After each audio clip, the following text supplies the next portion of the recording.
इसके बारे में थोड़ा सा ब्रीफ में जानेंगे और एक इंट्रोडक्शन की तरह से देखेंगे। बेसिकली होता क्या है कि जैसे आप किसी भी जीआईएस की बात करते हैं तो उसमें जो डेटा होता है वो स्पेशल डेटा होता है, यानी कि आपके पास एंटिटी हो सकती है, और एंटिटी क्या होती है, कोई डिस्टेंट ऑब्जेक्ट होना चाहिए जैसे नदी, और उसके बाद उसका नदी का एट्रीब्यूट या उसकी कैरेक्टरिस्टिक, यानी कि क्या कैरेक्टरिस्टिक है नदी की, उसमें पानी आता है। रिलेशनशिप, जो डिफरेंट ऑब्जेक्ट्स आप बनाएंगे और उनके बीच में रिलेशनशिप, यानी कि जैसे ड्रेनेज बेसिन। और इसका एडवांटेजेस डिजिटल मैप का पेपर पे क्या होता है, क्योंकि जीआईएस में डिजिटल मैप यूज होते हैं तो इजियर टू प्रोड्यूस, बनाने के लिए, रखने के लिए, डिस्ट्रीब्यूट करने के लिए बहुत आसान होता है। इसके अलावा डायमेंशनल स्टेबिलिटी, जितने भी डायमेंशंस हैं एक्स वाई जेड या जो भी आप उसमें रिप्रेजेंट कर रहे हैं वो सभी मैप्स में सिमिलर होगा। टोपोलॉजी क्या है, ये एक गणित है स्पेशल रिलेशनशिप्स के लिए, जो पॉइंट, लाइन और एरिया ऑब्जेक्ट्स के बीच में एक्सपेक्ट की जाती है। और मैप की जहां तक बात करें तो ग्राफिकल रिप्रेजेंटेशन है ये of special structure of physical और एंड कल्चरल एनवायरमेंट्स। जो भी रिप्रेजेंटेशन आप करना चाहते हैं, किसी एक ग्राफिकल रिप्रेजेंटेशन किसी स्पेशल स्ट्रक्चर का, उसे हम मैप कहते हैं। और मैप एक्चुअली क्या है, एब्स्ट्रैक्शंस है, एक तरीका है रियल वर्ल्ड को एक बहुत आसान तरीके से रिड्यूस स्केल पर पेपर पे दिखाने का। और मैप किस लिए यूज होता है, डिस्प्ले ऑफ स्पेशल डेटा और एनालिसिस, दिखाने और उनकी एनालिसिस करने के लिए स्पेशल डेटा की। तो कार्टोग्राफी इसमें आती है, क्योंकि मैप तो बनाना कार्टोग्राफर्स का काम है, तो cartography is art and science of map making. और कार्टोग्राफी में कंसिडरेशंस क्या क्या हो सकते हैं, आपकी मैप का स्केल क्या है, डेटा जितने भी हैं उनकी क्लासिफिकेशन किस तरीके से किया है, सिंबल क्या दे रहे हैं सबको, और जनरलाइज कैसे किया है, कैसे कैटेगरी में बांधा हुआ है इनको।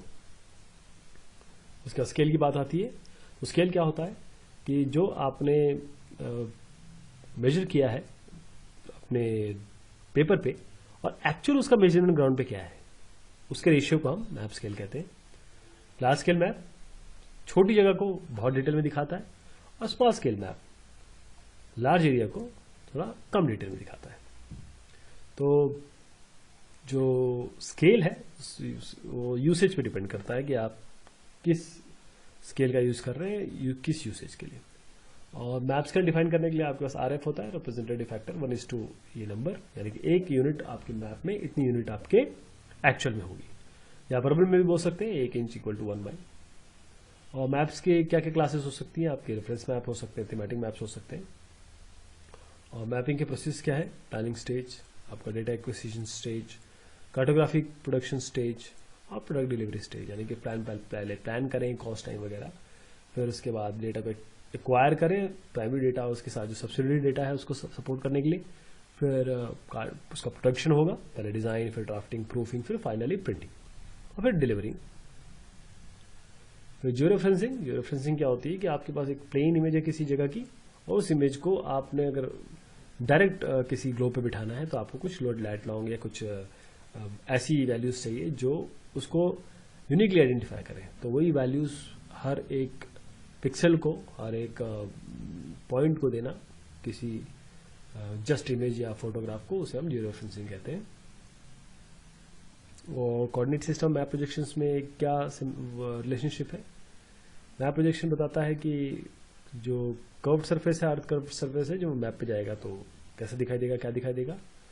और कोऑर्डिनेट सिस्टम एक रेफरेंसिंग फ्रेमवर्क है, यहाँ पर आप पोजीशंस को मेजर और कंप्यूट कर सकते हैं। और प्लेन कोऑर्डिनेट सिस्टम, जैसे आपका प्लेन रेक्टेंगुलर सिस्टम है या प्लेन पोलर कोऑर्डिनेट्स है। एक्स वाई एक्सिस, आपके कार्टेशियन सिस्टम की बात हो रही है, आपने जैसे पहली क्लासों में पढ़ा होगा, ऐसे आपका 4 क्वाड्रेंट में डिवाइड होती है, ये x x x y x y x y, इस तरीके से प्लस माइनस होता है उसमें। ईस्टिंग नॉर्थिंग हमारे कार्टेशियन सिस्टम में माइनस में नहीं जाते, हम उसको ईस्टिंग वाई के लिए आर साइन थीटा, और डिस्टेंस जो होता है वो under root r cos theta whole square plus y r sine theta whole square, इस तरीके से इसमें देखा जाता है। कन्वर्जन क्या है, आप कभी भी एक पोलार को रेक्टेंगुलर को पोलार में चेंज कर सकते हैं बेसिक ट्रिग्नोमेट्रिक फंक्शन लगा के। ज्योग्राफिक कोऑर्डिनेट सिस्टम की बात की जाए जीसीएस की, तो उसमें लैटिट्यूड लॉन्गिट्यूड आता है। लैटिट्यूड क्या है? एंगुलर डिस्टेंस बेस लाइन से कहाँ, किससे? इक्वेटर से। लॉन्गिट्यूड क्या है? एंगुलर डिस्टेंस बेस लाइन से कहाँ से? प्राइम मेरिडियन से। प्राइम मेरिडियन वो जगह है जो ऐसी लाइन है जो ग्रीनविच से पास होती है। Graticule, grid of latitude and longitude lines, parallels and meridians on a map और ग्लोब। एक ग्रिड लैटिट्यूड लॉन्गिट्यूड को हम ग्रेटिकल कहते हैं। मैप प्रोजेक्शन दो हमारे पास उसकी डेफिनेशन है। Map projection is a systematic representation of all part of the surface of a round body, especially the earth on a plane. Snyder की है। और फेस्परमैन ने कहा कि टू डायमेंशनल स्पेशल रेजोल्यूशन और condition of the earth surface. और spatial आपका प्रॉपर्टीज क्या हो सकती है एक मैप की? एरिया, डायरेक्शन, डिस्टेंस और शेप। और प्रोजेक्शन टाइप, अगर इक्वल एरिया है तो हम एरिया कहते हैं, कॉन्फॉर्मल है तो शेप प्रिजर्व करेगा, इक्वल डिस्टेंस है तो डिस्टेंस प्रिजर्व करेगा।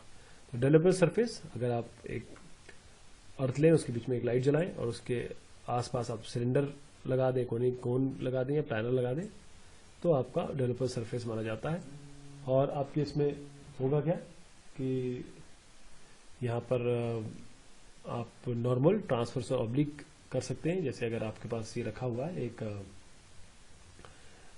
ग्लोब, तो अगर यूं रखेंगे सिलेंडर को, यूं इस तरीके से खड़ा रखेंगे तो नॉर्मल, अगर यूं लिटा के रखेंगे तो ट्रांसफर, और ऑब्लिक यानी इस तरीके से। फिर मैप प्रोजेक्शन व्यू पॉइंट्स, आप जिनोमिक, ऑर्थोग्राफिक, स्टेरोग्राफिक हो सकती है। जिनोमिक मतलब आपने सेंटर पे रखा हुआ है लाइट सोर्स, ऑर्थोग्राफिक मतलब आपने इनफाइनाइट पे रखा हुआ है,